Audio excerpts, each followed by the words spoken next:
이스라엘의 갈릴리 호수에는 가난한 마을들이 참 많이 있었습니다. 이 가난한 마을 중에 벳세다라고 하는 마을이 있는데 그 마을에 참 안타까운 사연을 가지고 있는 한 사람이 살고 있었습니다. 시력을 잃고 앞을 보지 못하는 사람이었는데 이 사람이 마침 그 벳세다라고 하는 마을을 지나는 예수님을 만나는 기회를 얻었습니다. 예수님께서 이 안타까운 사연을 가진 이 맹인 앞에서 기도해 주시면서 물었습니다. 눈에 손을 얹고 기도해 주시면서 무엇이 보이느냐? Do you see anything? 뭐가 보이냐? 네 눈에 뭐가 보이기 시작했니? 이때 맹인이 고개를 들었습니다. 주님, 드디어 보이기 시작합니다. 근데 사람들이 마치 걸어다니는 나무들처럼 제 눈에 보이기 시작합니다. 예수님은 재차 그 눈에 침을 뱉어 진흙을 바르시고 또 기도해 주시면서 이 맹인은 이리저리 둘러보면서 만물을, 자기 주변에 있는 만물을 밝히 보게 되었다. 시력을 마치 2.0으로 회복하는 것처럼 만물을 밝히 보게 되었다고 하는 짤막한 이야기가 오늘 읽은 본문의 이야기입니다. 이 본문의 이야기를 우리가 들으면서 제가 언젠간 말씀드렸지만 한 가지 의아한 궁금증이 생깁니다. 예수님은 한 번도 실수가 없으시고 또 특별히 아프고 병든 자들에게 손을 얹어 고치실 때는 늘 단박에 치유의 기적을 보여주셨는데 사복음서에서 딱 하필 이곳에서 딱 한 번 이 많은 예수님의 삶 가운데 딱 한 번 왜 또 한 번 했다가 불완전하고 두 번에 걸쳐서 예수님은 이 앞을 보지 못하는 맹인을 고쳐주셨을까? 이게 질문입니다. 이 예수님은 이 치유의 기사를 두 번에 걸쳐서 우리에게 보여주시는 걸까? 그 안엔 무슨 의미가 있는 걸까? 그 질문을 가지고 오늘 말씀에 함께 은혜를 나눠보려고 합니다. 그리고 나서 이 헬라어 성경, 원문 성경을 보니까 오늘 이 짧은 이야기에 눈이라고 하는 키워드가 두 번 반복이 됩니다. 한 번 23절에서 또 한 번 25절에서. 근데 헬라어 이 원문의 원어 성경 안에는 우리 한글 성경에 똑같은 단어로 기록된 눈이라고 하는 단어가 전혀 다른 의미를 가진 단어로 기록된 걸 알게 되었습니다. 23절에는 옵타마라고 하는 그런 단어이고 또 25절에는 옵살무스라고 하는 그런 단어입니다. 23절의 옵타마는 어떤 뜻을 가지고 있냐면 여러분들 가지고 있는 일반적인 피지컬 아이, 여러분들이 볼 수 있는 이 눈을 말합니다. 근데 이 25절의 옵살무스라는 단어는 그런 눈을 말하는 게 아닙니다. 이 유대인들 가운데 이 개념으로 담겨있는 이 단어는 실제는 볼 수 없는, 이게 어디에 붙어 있는지 알 수 없는, 신체의 기능이 어디에 붙어 있는지 알 수 없는 마음의 눈을 옵살무스라고 얘기합니다.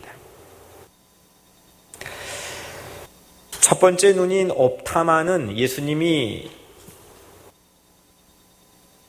그의 눈에 손을 얹고 기도해 주실 때 고침을 받기 시작했습니다. 한 번도 앞을 보지 못했던 사람이 사물을 분별하기 시작했고 또 지나가는 사람들의 행인의 모습을 알아보기 시작했습니다. 얼마나 기뻤겠습니까? 그런데 두 번째 눈인 옵살무스는 마음의 눈을 말하는데 육신의 눈을 뜨긴 했지만 첫 번째 치유 기적으로는 아직까지는 사람을 걸어다니는 나무로밖에 보지 못하는 불완전한 모습을 우리에게 보여주는 겁니다. 예수님은 육신의 눈만 뜨게 하는데 그치지 않으시고 마음의 눈까지 떠지게 하기를 원하셨습니다. 이 마음의 눈은 우리가 실제 인지하며 살기가 매우 어렵기 때문에 그게 고장났는지 그게 잘 보이는지 그 시력은 어느 정도 되는지 체크하며 살기가 매우 난망할 때가 참 많이 있습니다. 여러분들이 마음의 눈은 뭘 보고 있습니까? 한국말에 시선이라는 말이 있습니다. 시선, 이렇게 보는 거에 선 라인이 있다는 거죠. 그리고 그 라인을 따라서 길이 있다는 거예요. 눈길이라고 부릅니다. 그러니까 우리가 보는 거에 따라서는 이게 보이지 않지만 인비저블 하지만 거기에는 눈길이 있습니다. 그 눈길의 도로가 보수공사가 필요할 수도 있고 그 길이 아주 울퉁불퉁한 황무지일 수도 있고 그 길로는 도무지 아무것도 통행이 불가능한 그런 눈길일 수도 있습니다. 오늘 이 맹인의 옵살무스가 그렇게 고장나 있었습니다. 시선은 활동 반경에 지대한 영향을 줍니다. 우리가 사실은 보지 않는 것도 믿음의 눈으로 보면서 살자는 게 신앙의 삶이지만 우리 대부분의 삶은 내가 보는 만큼 심지어는 마음의 눈으로도 보는 만큼 내 활동 반경은 정해지기 마련입니다. 내가 보는 거에 관심을 갖게 되고 내가 보는 거에서 안에서 움직이고 활동하고 내가 꿈을 만들어가기가 마련이기 때문입니다. 여러분들이 눈의 길은 어떻습니까? 뭘 보고 있습니까? 뭐에 관심을 두고 사십니까? 오늘 예수님의 손이 이 맹인의 눈을 터치하여 옵타마 옵살무스를 모두 고쳐준 것처럼 오늘 여러분들의 마음의 눈에도 예수님의 손이 얹어져 치유함 받는 그런 축복이 있기를 주 이름으로 간절히 축복합니다. 먼저 두 가지를 우리 오늘 함께 살펴보려고 하는데 첫 번째는 사람을 보는 시력을 우리가 회복해야 되겠다 하는 겁니다. 아니 사람을 우리가 누가 못 봅니까? 이렇게 반문할 수도 있겠지만 우리 인생에 아무리 내 성격이 소극적이고 내향적이라 할지라도 사람 안 만나고 사는 사람은 아무도 없습니다. 마켓을 가도 만나고 학교에 가도 만나고 또 교회에 와도 만나고 사람 부딪히며 사람 보지 않고 살 수는 없습니다. 이렇게 아주 많은 인생의 부분이 사람에게 노출되어 있는데 사람을 바라보는 눈길만큼 서툰 게 참 없다 생각이 듭니다. 사람들은 참 보고 싶은 게 많이 있는 것 같습니다. 그래서 사탄이 첫사람을 유혹할 때도 그 사람이 약한 부분의 아킬레스건이 이거겠다 싶어서 건드린 게 뱀이 여자를 유혹할 때 뭐라고 했어요? 선악과를 따먹으면 어떻게 된다고요? 그치. 눈이 밝아진다.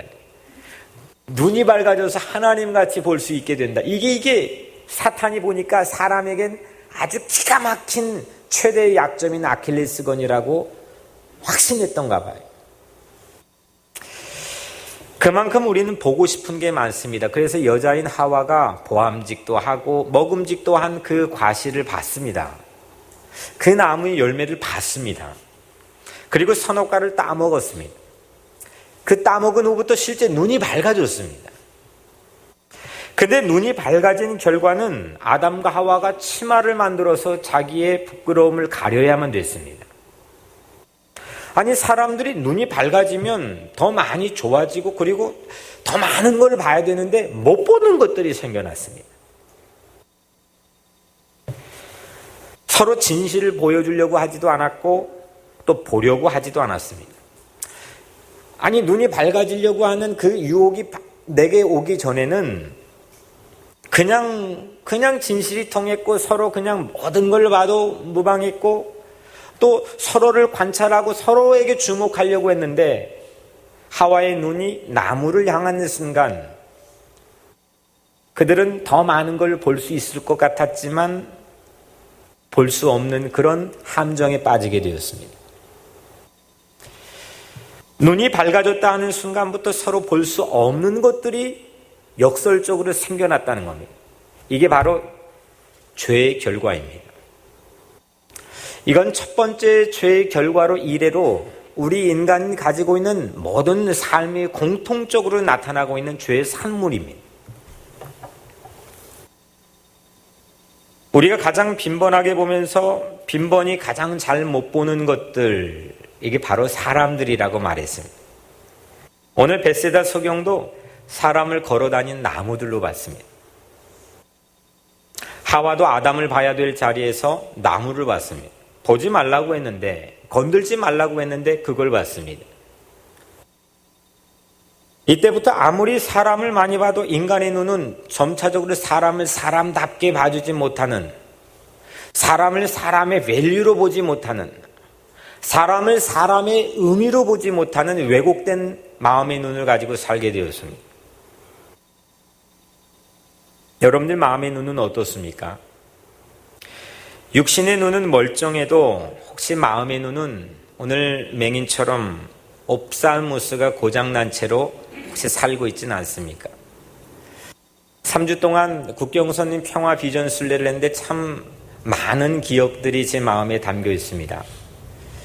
네, 그 중에 며칠 전에 미국 일정을 아이들 30명과 함께 이제 다니는데, 워싱턴에서 이제 모든 일정을 끝내고 밤에 평가회를 같이 하는 자리였습니다. 매일 평가회를 했는데, 그날은 제가 미션을 줬습니다. 야, 우리 돌아가면서 이 이야기를 재미있게 한번 해보자.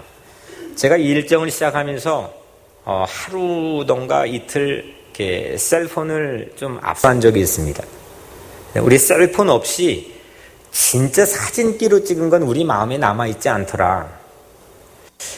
내가 내 자녀들에게 한 가지를 알려줬는데 기가 막힌 평생 간직하고 싶은 게 있으면 이거를 이렇게 되고 착 찍어서 마음의 사진기로 찍어서 이 하트에 저장을 해놓은 거는 기가 막힌 새로 신제품으로 나와 있는 셀폰으로 찍은 사진, 수많은 용량의 사진들보다 훨씬 기억에 많이 남아있더라.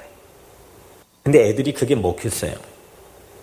아주 순정도 잘하고, 그래서 뭐 가는 곳곳만 이렇게 찍는 아이들도 있고, 그래서 그러면 그 사진 현상들을 이 시간 한번 해보자.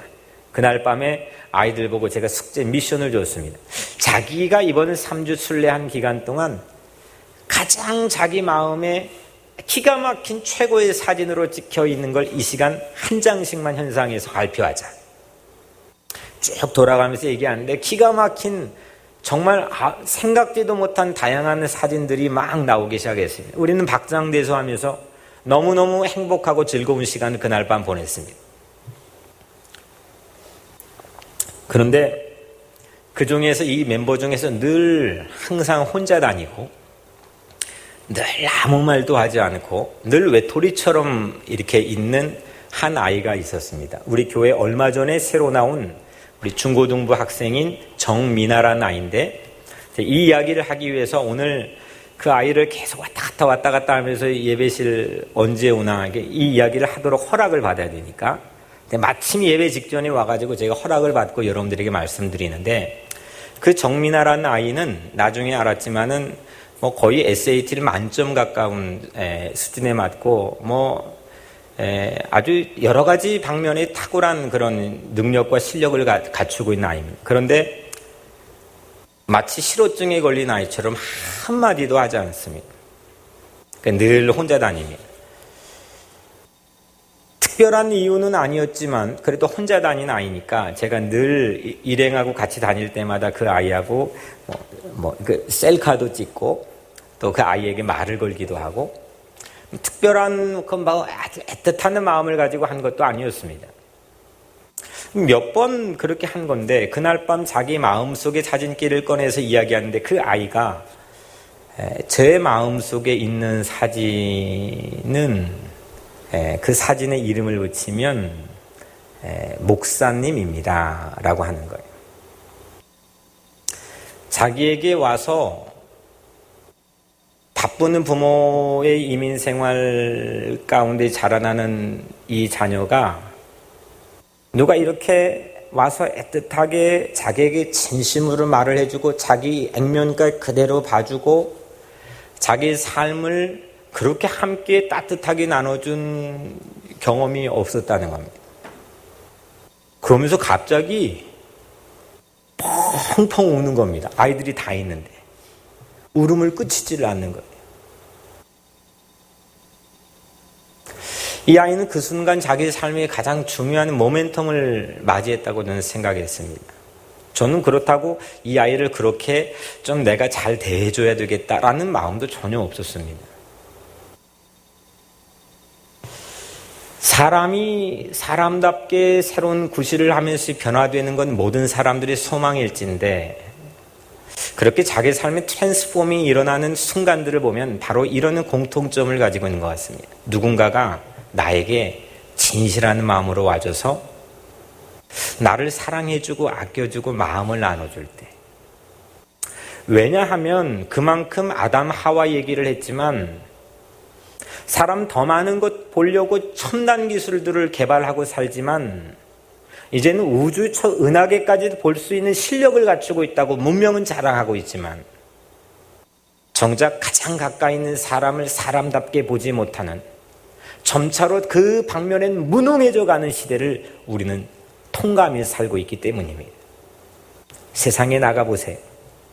여러분들을 오늘 이 자리 예수님만큼 여러분들을 있는 그대로 사람을 사람답게 봐주는 곳이 세상에 어디 있는지, 서로 가끔씩 저처럼 아주 가끔씩 제 본의 아니게 그냥 그렇게 바라봐줬는데 상대는 더 크게 이거 확대 재생산해서 그걸 해석해 주는 사람도 있겠지만 그걸 끊임없이 그걸 주목해 주는 사람이 누가 있는지, 저를 포함해 세상에 누구도 있지 않습니다.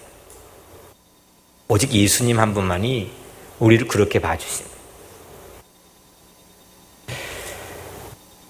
그 예수님이 나를, 사람을 걸어다니는 나무들 물질 세계로 바라보지 않고 사람을 사람이 밸류로 바라보는 그 예수님 사랑의 눈길, 내 눈길이 마주쳤을 때 내 삶에는 새로운 사건이 일어나기 시작합니다. 저 사람이 나를 어떻게 이용할까? 저 사람이 나를 어떻게 도구로 사용할까? 나를 어떻게 달면 삼키고 쓰면 뱉을까? 늘 이 초긴장 속에 살아야 되는 이 맨하탄 뉴욕 한복판의 경쟁 사회 속에서, 그런 경쟁 사회 속에 자라나야 되는 아주 불쌍한 우리의 자녀들의 삶 가운데서 오늘 이 예수님의 이 본문의 모습 자체가 얼마나 파워풀한 놀라운 능력이 있는지 오늘 성도 여러분들의 삶에 깨달음이 있게 되기를 주의 이름으로 축원합니다. 여러분들의 삶에 이 사건이 일어날 때 내 마음의 눈인 옵살무스가 밝아지는 거 아니겠습니까? 저는 지난 며칠 동안 참 부끄러운 얘기지만, 목사가 그런 생각을 가져서는 안 되겠지만, 저는 한 분을 참 마음속에 불편하게 생각을 했습니다. 오늘 이 말씀을 설교를 준비하기 전까지도 그러지 않아야 되겠다는 건 분명히 아는데, 명색이 목사인데 한 사람에 대해서 제 마음에 불편함이 있는 겁니다.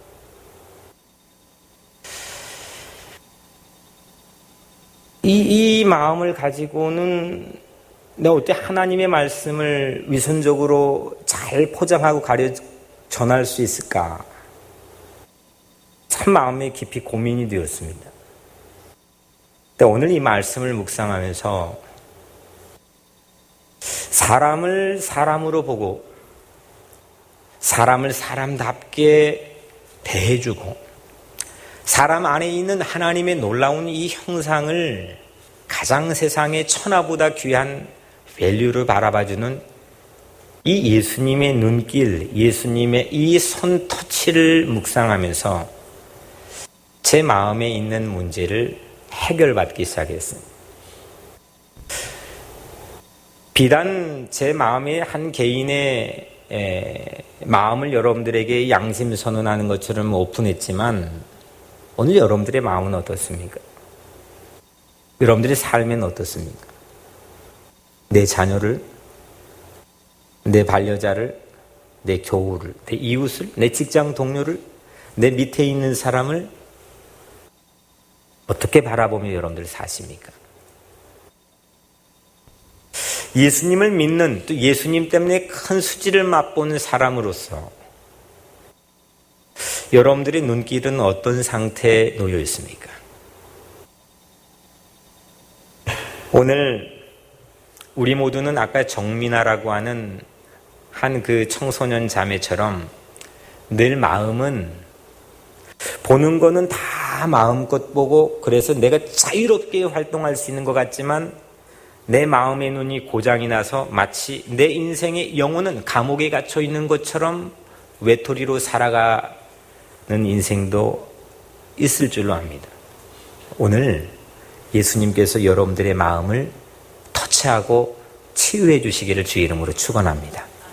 여러분들의 마음에 주님의 놀라운 사랑이 채워지고 주님의 놀라운 생명의 능력이 채워져서 고장난 병든 내 마음이 옵살무스가 고쳐지고 세상에 있는 모든 이웃들을 내 몸처럼 사랑하라고 하신 주님의 말씀을 충직하고 선명하게 순종할 수 있는 그런 여러분들의 삶이 되시기를 주의 이름으로 간절히 축복합니다. 두 번째, 마지막으로 이 본문에 담겨있는 핵심적인 메시지인데 예수를 그리스도로 바라보는 시력을 회복하자는 겁니다. 마가복음은 총 16장에 걸쳐져 있습니다. 그 중에 위치적으로 딱 반절이 8장이죠. 16을 2로 나누면 이제 8이니까 8장입니다. 이 8장은 위치적으로 가운데니까 매우 중요한 위치에 놓여 있지만 그걸 넘어서서 아주 신학적으로 신앙적으로 매우 중요한 위치에 놓여 있습니다. 왜냐하면 예수님의 행보를 담고 있는 책이 마가복음인데 8장 이전에 7장까지 예수님이 달려오신 행보와 8장 이후의 행보는 전혀 색깔이 다른 행보입니다.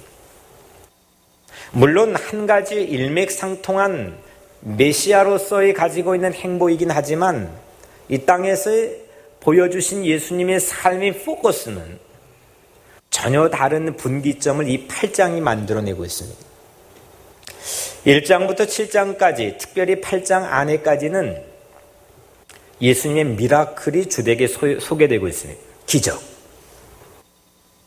물고기 2마리, 보리떡 5개로 5천 군중을 먹이고 바로 이 전장에서는 7병여의 기적이 일어나고 또 그 전장에는 무리를 막 예수님이 걸어 다니시고 막 이런 놀라운 기적들이 연이어서 막 뻥뻥 터지기 시작합니다. 사람들이 우죽순격으로 예수님 곁에 달라붙기 시작했어요. 무리들이 점점점 커지기 시작했어요. 그런데 9장부터 이 8장을 분기점으로 하는 9장부터 마지막 16장까지는 예수님이 이제 십자가를 향해 가는 행보를 보이기 시작합니다. 처음으로 내가 십자가에 못 박혀 죽게 될 거라고 세상이 예고한 장이 8장입니다. 그리고 9장, 10장, 11장 계속해서 예수님이 십자가를 향해서 가는 행보를 아주 진하게 대중들에게 보이기 시작합니다. 그래서 이 8장은 매우 중요한 장입니다. 오늘 본문 안에 이런 에피소드가 나옵니다. 오늘 우리가 읽은 이 마가복음 8장 22절, 26절 바로 그 뒤에 27절부터 나와 있는 이 얘기는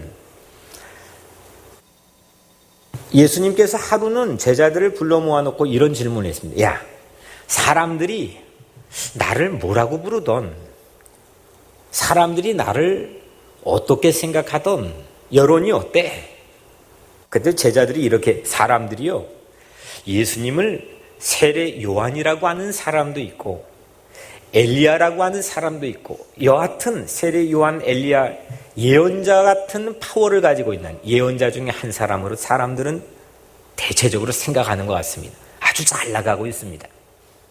지금 이 퍼블릭 오피니언, 이 여론의 시세가 이렇습니다. 예수님이 야 그래? 그러면 너희들은 나를 어떻게 생각하니? 너는 나를 어떻게 생각하니? 물어봤어요.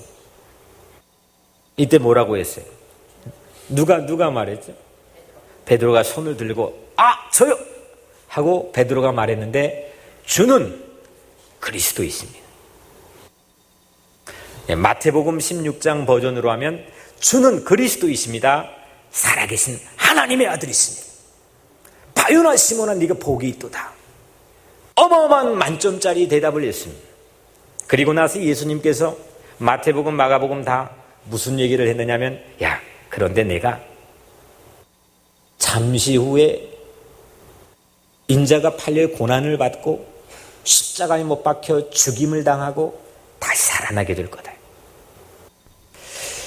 이 이야기를 뜬금없이 처음으로 대중에게, 제자들에게 공개를 했습니다. 예고를 했습니다. 이 이야기를 듣고 베드로가 아마 난리를 폈죠. 예수님 붙들고 항변하면서 절대 그럴 수 없습니다. 내가 이거 절대 그 일이 일어나지 못하도록 눈에 쌍심지를 켜고 막아서겠습니다. 그런 기세를 가지고 베드로가 항변을 했습니다. 이때 예수님 뭐라고 했어요? 뭐라고 했죠? 사탄아, 네 뒤로 물러가라. 아니, 방금 전까지도 만점짜리 대답을 한 이 수제자에게 사탄아, 내 뒤로 물러가라. 베드로는 예수를 그리스도라고 고백은 했지만, 그런 지식 정보는 가지고 이야기는 했지만, 그런 분별은 했지만, 참 그리스도를 볼 수 있는 시력은 자기의 삶의 바운더리에서 잊지 못했습니다. 7장까지는 열심히 예수님 쫓아왔던 수많은 무리가 있었지만, 예수님 미라클 보고, 예수님의 호화찬란한 능력을 보고, 예수님의 놀라운 영광을 보고, 수많은 사람 그 틈에 껴서 베드로는 쫓아왔지만, 9장부터 베드로를 보면 점점점 흐릿흐릿하기 시작합니다. 그러니까 종국에는 자기 스승을 부인하고 저주하며 맹세하면서까지 등을 돌려 배반하게 됩니다. 베드로는 육신의 눈으로는 예수를 그리스도로 봤지만 마음의 눈으로는 그리스도가 뭔지, 메시아관이 뭔지를 전혀 보지 못했습니다. 기적을 행하는 예수님을 그리스도로 고백은 했지만, 그리스도는 십자가에 못 박혀 죽고 인류를 살려야만 되는 그리스도, 그게 그리스도의 길이었습니다. 우리도 예수를 그리스도로 보는 체험이 있어야 되겠습니다. 그 체험은 내 삶의 고난에서 이루어집니다. 내 삶의 곤고함과 어려움 가운데서 그 체험은 이루어집니다. 많은 크리스찬은 영광의 주님만을 찾습니다. 그리고 세상에 그 영광의 주님만을 호도합니다. 축복과 번영의 주님을 사람들에게 널리 펴고 알려냅니다. 고난의 십자가의 밑에는 그런데 가기를 꺼려합니다. 딱 7장까지만 갑니다. 마가복음 8장까지 왔다가 이 다리를 건너지 못하고 그냥 딱 거기까지 왔다 신나게 왔다 다 돌아가 버렸습니다. 이름도 없이 무명의 무리들로 치부되어서 그들은 역사 속에 사라졌습니다. 9장부터 시작되는 십자가 길에는 많은 이들이 멈춰서고 멈칫합니다. 내가 힘들고 어렵다고, 내 삶이 곤고하고 큰 풍랑이 내 삶에 닥쳐왔다고, 혹시 주님을 멀리하지 않으셨습니까? 주님 보는 시력이 혹시 고장나 있는 그런 삶의 자리에 서 있지는 않습니까?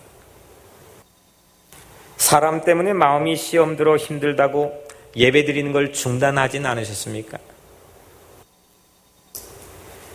여러분의 고난 한복판에 우리 예수님은 여러분과 함께 서 계신 걸 믿으시길 바랍니다.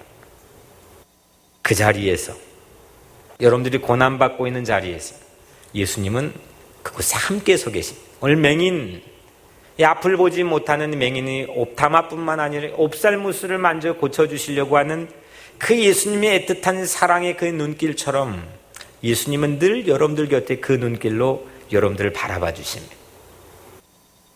그 눈길은 보이지 않습니다. 그 눈길은 잡을 수 없습니다. 하지만 그 눈길은 반드시 세상을 움직이는 눈길입니다.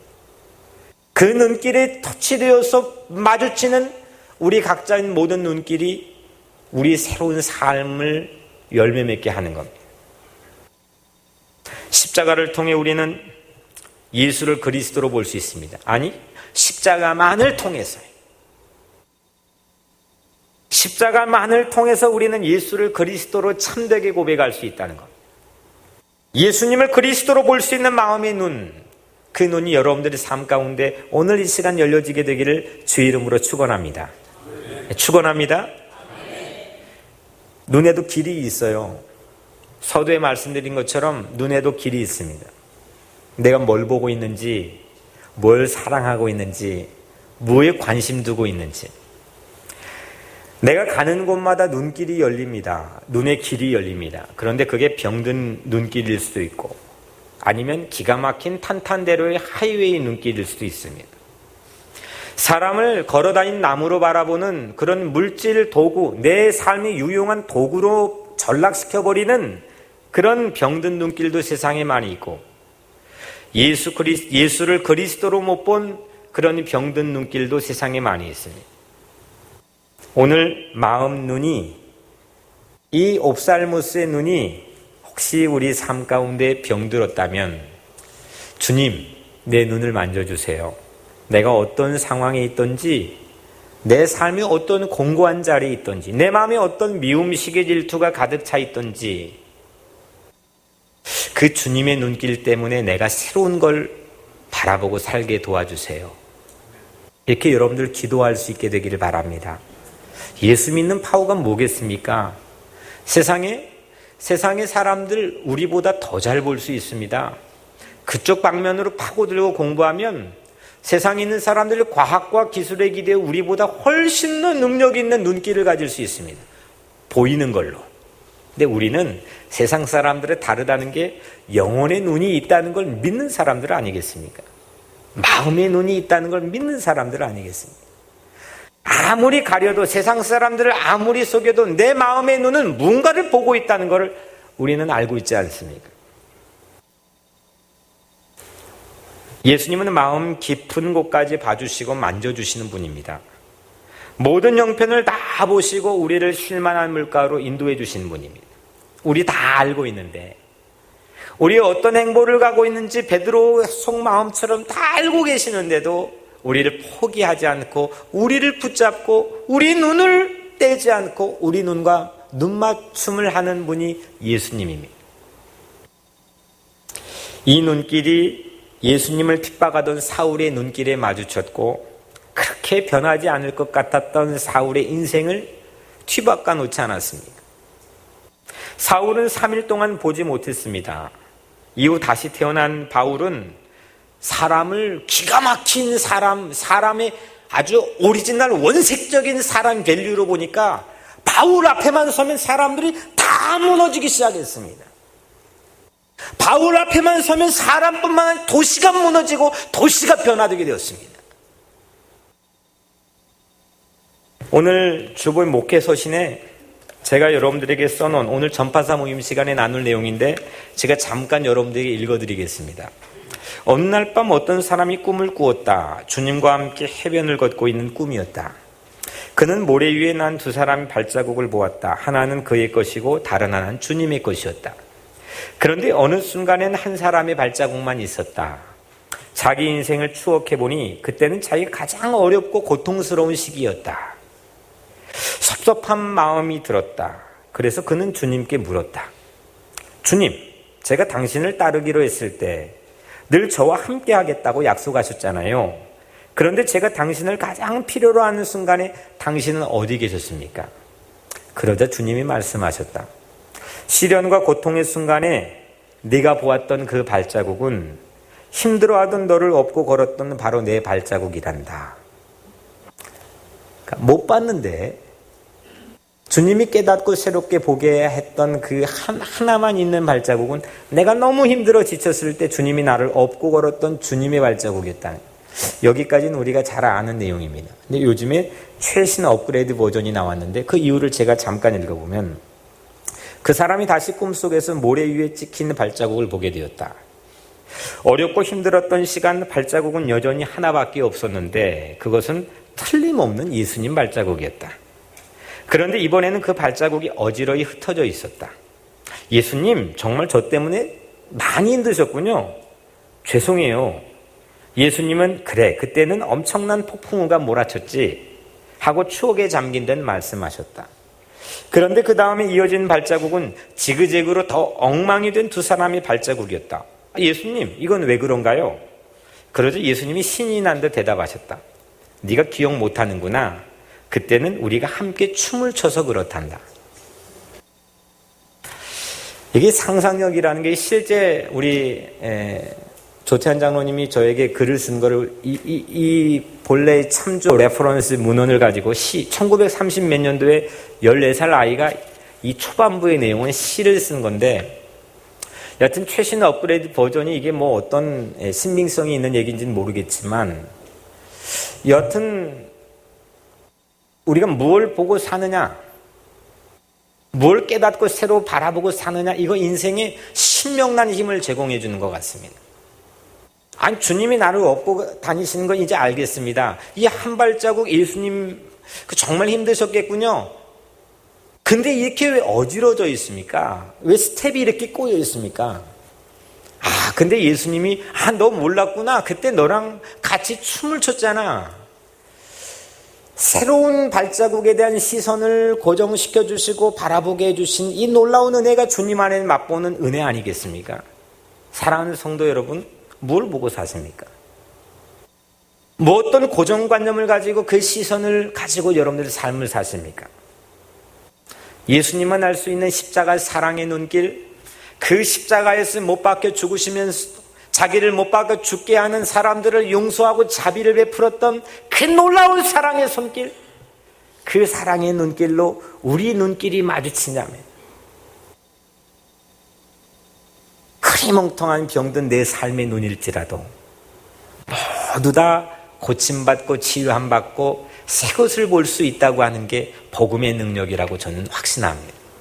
오늘 이제 십자가의 눈빛을 받은 여러분들, 오늘 이 말씀의 조명으로 흐리멍텅한 내 삶의 눈길이, 내 마음의 눈길이 다시 밝아진 만물을 밝히 보게 된 이 놀라운 복음을 듣게 된 여러분들, 이제 여러분들의 자녀들에게도, 또 동반자에게도, 교우들에게도, 이웃에게도 사랑의 눈길을 보내시기를 주의 이름으로 축원합니다.